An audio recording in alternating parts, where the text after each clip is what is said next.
এগুলো তো যুবক। আমরা তো অযৌক্তিক কোনো দাবি নিয়ে এখানে আসিনি। আমরা বলিনি কোটা বাতিল করেন, আমরা বলছি সংস্কার করেন। আমরা মেরে বের হবো, লাশ হয়ে বের হবো ওখান থেকে, আমরা লাশ হয়ে বের হবো। বন্ধুরা, এই চাচি আম্মাটির কথা শুনলে আপনি বুঝবেন কোটা আন্দোলনে তার পরিবার সহ সবাই জীবন দিবে, তারপরও কোটা আন্দোলন সে ছিনিয়ে আনতে চায়। আমি বাচ্চা না, আমার নিরাপদ না, আমি বাচ্চাকে কি নিরাপদ দিব? আমি নিজে নিরাপদ না। আমি আজকে যে কথা বলতেছি, কালকে আমার বাসায় যে ডিবি হারুন পাঠিয়ে দিব। ডিবি হারুন পাঠিয়ে যে আমি কই যাব এইটুকু বলার সাহস নাই। আসিফ মাহতাবকে নিয়ে গেছে, তার পরিবার 3 দিন পরে জানে, 4 দিন পরে জানে। আর যদি কেউ এরকম না জানতে পারে তারা ঘুম। বন্ধুরা, এই বাগিনী আপুটি প্রথম থেকে শেষ পর্যন্ত কোটা আন্দোলনে ছিল, কিন্তু আজ দেশ স্বাধীন হয়েছে, কিন্তু সেই আপুটি আমাদের মাঝে নাই।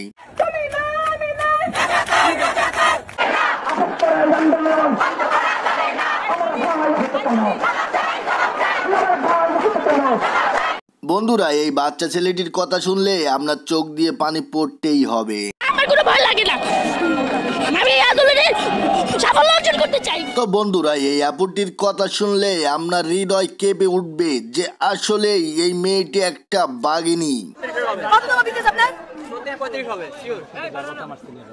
আরে আল্লাহ ভাই, আপনি সিনিয়র বাবা, একজন পাবলিক সার্ভিস যে দেয় তার থেকে আমি বেসিক কোশ্চেন করতে পারি না, পারি কিনা?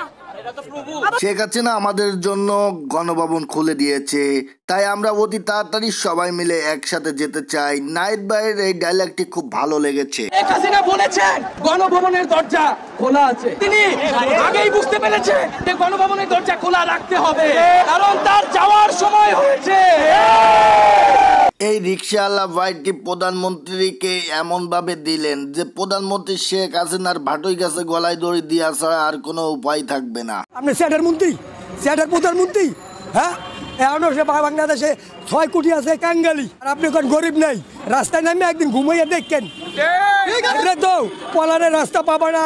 ওই কাকা কইছো না, পাবা না পলানের রাস্তা। বন্ধুরা, এই বাচ্চা ছেলেটির অ্যাকশন দেখলে সিনেমাকেও হার মানাবে।